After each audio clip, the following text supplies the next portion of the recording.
650 virgins, a tub of warm, viscous crimson, a woman submerged, skin aglow with the stolen vitality of the young. This is the portrait, the iconic image, burned into our collective memory of Elizabeth Bathory. It is vivid, terrifying, and deeply Gothic. And honestly, it is also, according to every single surviving scrap of primary documentation, a complete fabrication. We have been reading the wrong history for 400 years. We think of her as a creature of folklore, a vampire in noble's clothing. But if you look past the sensationalism and at the ink-stained, dusty court transcripts from 1611, the story shifts. It wasn't about a supernatural monster. It was about land, insolvency, and a tactical, state-sponsored smear campaign. Csejte Castle clings to a limestone crag in modern-day Slovakia like a broken tooth. Now, in the early 1600s, this wasn't a dungeon of Gothic excess. It was an administrative hub. To understand her, you have to scrub away the vampire myth and replace it with the sensory reality of the 17th century. It smelled of wood smoke, wet wool, and damp stone. It was a place for managing agricultural ledgers, not occult rituals. Elizabeth Bathory was no recluse. She was an aristocrat in the high-stakes world of Hungarian nobility, a woman who operated in a world defined by the grinding, relentless pressure of the Long Turkish War. While her husband, Ferenc Nadasdy, the legendary Black Knight, was on the front lines against the Ottoman Turks, Elizabeth was the acting CEO of a militarized border estate. She was responsible for the defense of thousands of acres. She managed complex supply chains for troops, audited grain accounts to ensure the region didn't starve, and handled legal disputes between peasants and local lords. This wasn't merely managing an estate, it was running a wartime logistical operation.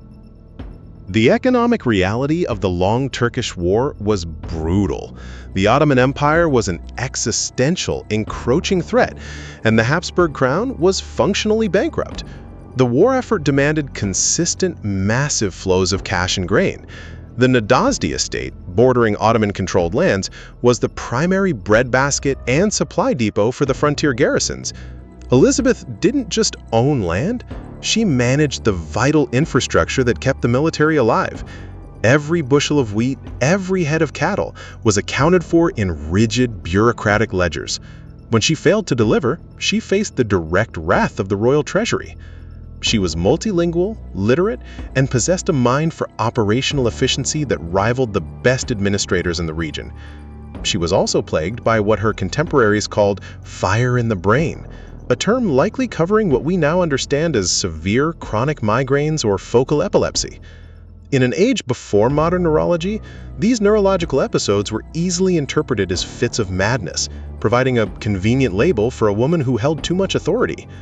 She held that authority because of her status and her husband's martial reputation. She commanded respect, and in a patriarchal society, she commanded fear. But in 1604, Ferenc died. That is the pivot point. The death of the Black Knight wasn't just a personal tragedy, it was a systemic catastrophe for Elizabeth. Suddenly, she was a woman alone, sitting on a massive, sprawling fortune that King Matthias II desperately needed to pay off his mounting, suffocating war debts. The crown didn't just want her property, they needed the liquid assets locked into the Nadasdy holdings. She wasn't just a widow, she was the wealthiest landholder in the region, and the political sharks were already circling. The accusations didn't start with a hunt for witches. They started with a bureaucratic squeeze. The king needed liquidity, and there is no faster way to liquidate an estate than to render the owner incapacitated by crime. If you read the 1611 trial records, you find no mention of bloodbaths. You find messy, ugly details of household conflict. The testimony is heavy with reports of physical abuse against staff. Elizabeth was likely a cruel, abusive woman. Testimony from servants exists describing punishments that were brutal by any standard, pricking with needles, beatings, and withholding food. Household discipline in the 1600s was often violent, but Elizabeth's household seems to have been marked by a particularly sadistic edge. But there is a canyon-sized gap between abusive aristocrat and the blood countess of legend. Here's where the skepticism kicks in. The primary evidence used against her was extracted through the torture of her own household staff. The king's men, led by the Palatine Georgi Thurzo, arrived and systematically tortured these servants until they provided the specific, gory stories the investigators required. They needed a narrative of a monster to justify seizing her assets. Many of the girls mentioned in these confessions were, in reality, household staff who had died of disease or moved on, as was common in the high-turnover world of 17th century service. When the investigators asked for bodies, they were told of people who had simply vanished. It was an administrative audit transformed into a horror story. Thurzo, however, was not an impartial judge. He was a major creditor to the Nadezhdy estate. He had a direct financial incentive to see Elizabeth removed and her assets seized by the crown, as he stood to benefit from the redistribution of her wealth. A formal public trial was never allowed to take place. They didn't want a trial. A trial might have allowed her to defend her estate, to produce her own witnesses, and to argue that she was a victim of political persecution. Instead, she was locked away, walled into a room in her own castle until she died. She was silenced, and that silence created the vacuum that allowed the myths to rush in. That brings us to the number 650. You see it in every documentary. It sounds precise. It is, however, mathematically impossible.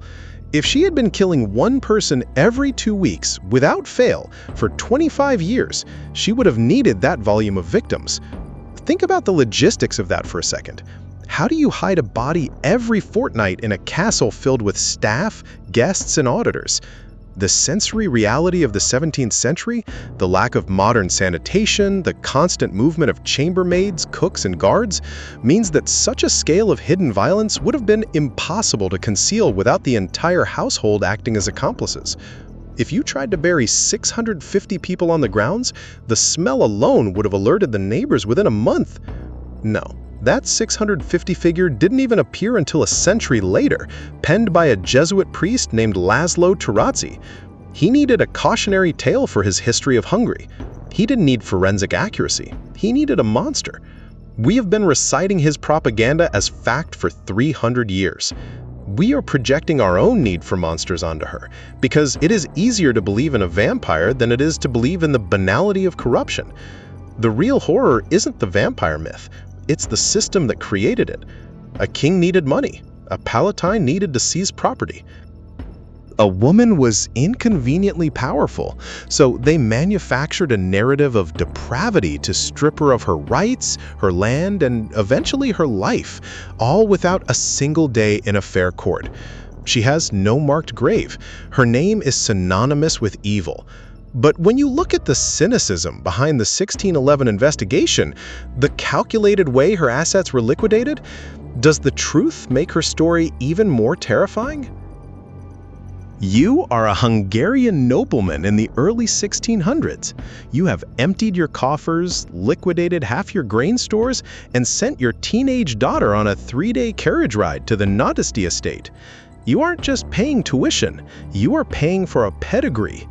You believe you are securing her future, polishing her manners, and guaranteeing a marriage that will elevate your family line into the orbit of the high aristocracy. You think she is entering a finishing school. But here is the thing. In reality, you are delivering a child to a predator who is systematically thinning the herd. The most chilling part? It was not a secret. The neighborhood knew, the servants knew, and the law? It simply checked the ledger and turned the page. We are dissecting the political mechanisms that allowed a person to act like a god in a world that had forgotten how to stop them.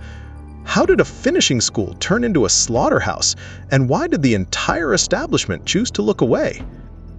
The castle at Csejte, perched on its limestone crag, is often painted as a gothic dungeon, a lair of shadows. Strip that imagery away, and you find something far more chilling. It was an administrative machine.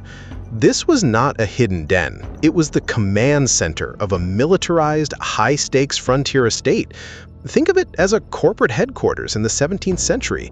This was a place of ink, ledgers, and constant frantic communication. Overseers audited grain stores, clerks coordinated logistics for troops fighting the Ottoman Empire, and scribes managed the sprawling Nádasdy landholdings. In the quiet hours, the sound of the castle was not screaming. It was the scratching of quills on parchment. The air smelled of drying wax and stale, cheap ink. When the wind howls around those ruins today, it is easy to project a ghost story onto them. But the reality is colder. It was a closed system where the rules of the outside world simply ceased to function. By 1609, Elizabeth's household had become a closed loop of violence, but she was hitting a supply chain problem. Her appetite for victims was constant, but her immediate surroundings had been bled dry. The local peasant population was dwindling. In the 17th century, killing peasants was essentially an act of minor property damage. It was ugly, but it was expected. Elizabeth, however, was becoming bored. She shifted strategy. She opened a finishing school within her castle walls, ostensibly to teach young noblewomen the arts of courtly life. Consider the curriculum for a moment. These girls were not sent there to scrub floors. They were taught French, Latin, and the intricate, suffocating etiquette of the Hungarian court. They spent their afternoons in needlework rooms, their fingers stained with silk thread dye, learning the posture of the elite. To their parents, this was the pinnacle of ambition. Sending your daughter to the Countess was a form of social arbitrage. They flocked to her. It was a perfect trap. But the reality of their daily life was a masterclass in psychological conditioning. The castle operated with a terrifying, rigid normalcy. It was a school. There were lessons, meals, and social hierarchies. The girls were groomed to believe that service to the Countess was the highest honor. If a girl disappeared, it was illness or a sudden arranged marriage in a distant province. The administrative paperwork was handled with the same precision as the land tax receipts. The parents, blinded by their own vertical social aspirations, accepted the explanations without a second thought. Why wouldn't they? They were negotiating with the most powerful woman in the region. But this was a tactical error of massive proportions. The moment she started pulling girls from the gentry, the game changed. You do not get to treat the bloodline of your peers like cattle without consequences. It is a fundamental law of aristocratic survival. The nobility is a closed club. You can prey on the labor class indefinitely, but you cannot consume the shareholders. Once she crossed that boundary, she was no longer untouchable. The machinery of state that had conveniently ignored her for years was finally forced to notice. And here is where the normalization becomes truly haunting. Consider her own children. Paul and her daughters lived in the same castle. They moved through the same corridors, ate at the same tables, and attended the same functions as the girls who were being systematically destroyed in the floors above them. They weren't hiding, they were living. If you want to understand how this was possible, you have to realize that for the Nádasdy family, violence was not an aberration. It was the baseline condition of their existence. It was background noise, as mundane as the heating of the hearths or the changing of the guard. Their indifference was the final, devastating piece of the puzzle. Now, consider the political math. King Matthias II was effectively broke, drowning in the astronomical costs of the Long Turkish War, an existential conflict that required constant infusions of cash and grain to maintain the frontier garrisons. The imperial court was a pressure cooker of debt. Where was the wealth to pay these debts? It was locked up in the sprawling, incredibly lucrative Nádasdy estates. If the crown simply walked in and seized those lands, it would be a declaration of war against the entire Hungarian nobility. You do not just steal from the most powerful family in the kingdom, you have to legitimize the theft. That is where György Thurzo, the Palatine, enters the frame. He was not just investigating a series of murders, he was performing a hostile takeover. This is a classic move in the history of state power. If you want to strip someone of their rights and their property, you do not call them a political liability, you call them a monster. By painting Elizabeth as an unhinged, sadistic menace, the crown was not just removing a person, it was performing a public service. It was a perfect, self-serving narrative loop. The investigation was not a search for truth. It was a resource extraction operation disguised as moral crusading. The silence of her staff in the surrounding villages feels impossible to us, but we are looking at it through the wrong lens. If you were a peasant in the 1600s, complaining about a countess was not just dangerous, it was a death sentence.